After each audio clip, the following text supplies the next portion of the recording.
ಸಾವಿನಲ್ಲೂ ಸಾರ್ಥಕತೆಯನ್ನ ಮೆರೆದಿದ್ದಾರೆ ಬಿ ಸರೋಜಾದೇವಿಯವರು. ನಾರಾಯಣ ನೇತ್ರಾಲಯಕ್ಕೆ ಕಣ್ಣುಗಳ ದಾನವನ್ನ ಮಾಡಿದ್ದಾರೆ. ಸರೋಜಾದೇವಿ ಕಣ್ಣುಗಳನ್ನ ಈಗ ವೈದ್ಯರು ಪಡ್ಕೊಂಡಿದ್ದಾರೆ. ಹೇಳಿರ್ಬೇಕು, ಮುಂಚೆನೆ ಬರೆದುಕೊಟ್ಟಿರ್ತಾರೆ. 2 ಅಕ್ಷಿಪಟಲಗಳನ್ನ ತೆಗೆದುಕೊಂಡಿದ್ದೇವೆ ಅಂತ ಈಗ ನಾರಾಯಣ ನೇತ್ರಾಲಯದವರು ಹೇಳಿದ್ದಾರೆ. 4-5 ದಿನಗಳೊಳಗೆ ಬೇಡಿಕೆ ಇರುವ ಮಕ್ಕಳಿಗೆ ಅಕ್ಷಿಪಟಲವನ್ನ ಹಾಕ್ತೀವಿ ಅಂತ ಹೇಳಿದ್ದಾರೆ. 4 ವರ್ಷಗಳ ಹಿಂದೆಯೇ ಆಸ್ಪತ್ರೆಗೆ ಬಂದು ವಿಚಾರಿಸಿದ್ರು ಅಂತ ಹೇಳ್ತಾ ಇದ್ದಾರೆ ಅವರು.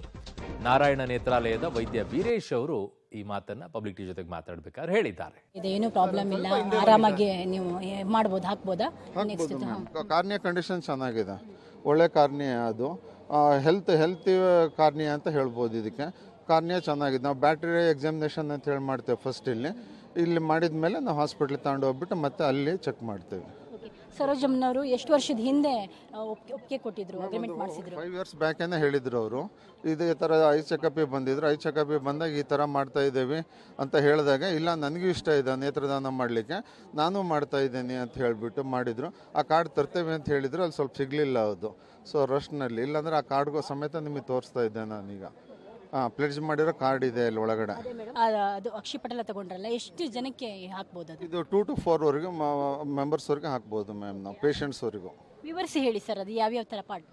ಅದು ನಾವು ಸ್ಟ್ರೋಮಾ ಅಂತ ಹೇಳ್ತೇವೆ, 3rd ಲೇಯರ್ ಅದು. ಇನ್ನೂ ಒಂದು ಎಂಡೋಥೀಲಿಯಮ್ ಅಂತ ಹೇಳ್ತೇವೆ, ಲಾಸ್ಟ್ನೇ ಲೇಯರ್ ಅದು.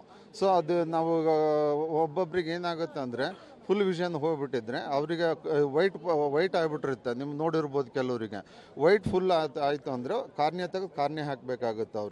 ಅವ್ರಿಗೆ ಒಂದು ಕಾರ್ನಿಯಾ ಒಬ್ಬರಿಗೆ ಮಾತ್ರ ಯೂಸ್ ಆಗುತ್ತೆ ದೃಷ್ಟಿಗೆ. ಆಮೇಲೆ ಈ ಮಕ್ಕಳಲ್ಲಿ ಏನು ಅಂದರೆ ಕೆರಟೋಕೋನಸ್ ಅಂತ ಹೇಳಿ ತುಂಬ ಪ್ರಾಬ್ಲಮ್ ಬರ್ತಾ ಇದೆ ಇವಾಗ ಓದೋ ಮಕ್ಕಳಿಗೆಲ್ಲರಿಗೂ. ಆಮೇಲೆ ಎಷ್ಟೋ ಜನ ಉಜ್ಜುತ್ತಾ ಇರ್ತಾರೆ. ಕೆಲವು ಸ್ಕೂಲ್ನಲ್ಲಿ ಏನು ಮಾಡ್ತಾರೆ ಅಂದರೆ ಇಮ್ಮಿಡಿಯೇಟಾಗಿ ಅದಕ್ಕೆ ಕರ್ಕೊಂಡು ಹೋಗ್ಬಿಡಿ, ಅದು ಓದೋದಿಲ್ಲ, ಯಾಕೆ ಓದ್ತಾ ಇಲ್ಲ ಮಕ್ಕಳು ಅಂತ ಹೇಳಿಬಿಟ್ಟು ಸ್ವಲ್ಪ ತೊಂದರೆನೂ ಆಗುತ್ತೆ ಅದು. ಆಮೇಲೆ ಯಾರಾದರೂ ಹಾಸ್ಪಿಟ್ಲಿಗೆ ಯಾರೋ ಒಬ್ಬರು ಡಾಕ್ಟರ್ ಲೋಕಲ್ ಕರ್ಕೊಂಡು ಹೋಗಿ ತೋರಿಸಿದ್ರೆ ಅವ್ರು ಹೇಳ್ತಾರೆ ಈ ಥರ ಪ್ರಾಬ್ಲಮ್ ಇದೆ ಅಂತ ಹೇಳಿಬಿಟ್ಟು. ಅವಾಗ ಅಲ್ಲಿಗೆ ಅದು ಹಾಸ್ಪಿಟ್ಲಿಗೆ ಕರ್ಕೊಂಬಂದು ನೋಡಿದರೆ ಎಷ್ಟೋ ಜನ ಮಕ್ಕಳಿದ್ದಾರೆ ಇನ್ನೂ. ಈಗ ಬರೀ ರಿಜಿಸ್ಟರ್ ಆಗಿರೋರು ಒಂದು 100 ಇರ್ಬೋದು, 100+ ಇರ್ಬೋದು. ಆಮೇಲೆ ಎಷ್ಟೋ ಜನ ಇದ್ದಾರೆ ಇನ್ನೂ. ನಾವೇ ಕೆಲವರು ಬಂದ ತಕ್ಷಣ ಹುಡುಕ್ಬಿಟ್ಟು ನೋಡಿ ಆ ಮಕ್ಕಳಿಗೆ ಪ್ರಿಫರೆನ್ಸ್ ಕೊಡ್ತಾ ಇದ್ದೇವೆ. ಮೇಜರ್ ಆಗಿದ್ದು ಮಕ್ಕಳಿಗೆ ಪ್ರಿಫರೆನ್ಸ್ ಕೊಟ್ಟು, ಯಾಕಂದ್ರೆ ಅವರು ಬಾಳೋರಲ್ವಾ, ಮುಂದೆ ಒಂದಿನ್ನು 70-80 ವರ್ಷ 100 ವರ್ಷ ಕೂಡ ಬಾಳೋರು ಇರ್ತಾರೆ. ಅದಕ್ಕೋಸ್ಕರ ನಾವು ಪ್ರಿಫರೆನ್ಸ್ ಮಕ್ಕಳಿಗೆ ಕೊಡ್ತೇವೆ. ಮೇಜರ್ ಆಗಿ ಸರ್ ಇಲ್ಲಿ ಏಜ್ ಆಗಿದೆ, ಹಾಗಾಗಿ ಸ್ವಲ್ಪ ಕಂಡೀಷನ್ ಸರಿ ಇಲ್ವೇನೋ, ಈ ಥರದ್ದೆಲ್ಲ ಪ್ರಶ್ನೆ ಬರುತ್ತೆ. ಹಂಗಾದ್ರೆ ನೀಟ್ ಆಗಿದೆ, ಏನು ತೊಂದರೆ ಇಲ್ಲ, ಇನ್ಸರ್ಟ್ ಮಾಡ್ಬೋದು? ಇಲ್ಲ, ಯಾವುದೇ ಕಾರ್ಯ ಕೂಡ ಯೂಸ್ ಮಾಡ್ಬೋದು. ಆ ಥರ ಏನಿಲ್ಲ, ಕಂಡೀಷನ್ ಸರಿ ಇಲ್ಲ ಅದು ಇಲ್ಲ. ಈಗ ಟೆಕ್ನಾಲಜಿ ತುಂಬ ಚೇಂಜ್ ಆಗಿದೆ. ಇವಾಗ ಮುಂಚೆಗೆ 2 ಥರ ಸರ್ಜರಿ ಇದ್ದಿದ್ದು, ಈಗ 8-10 ಥರ ಸರ್ಜರೀಸ್ ಇದೆ ಇವಾಗ. ಸೊ ಯಾವ್ಯಾವ ಪೋರ್ಷನ್ ಬೇಕೋ ಆ ಪೋರ್ಷನ್ ತೆಗೆದು ಪಾರ್ಷನಲ್ ಥಿಕ್ನೆಸ್ ಅಂತ ಹೇಳ್ತೀವಿ, ಆ ಥಿಕ್ನೆಸ್ನ ಯೂಸ್ ಮಾಡ್ಕೊಳ್ತೀವಿ.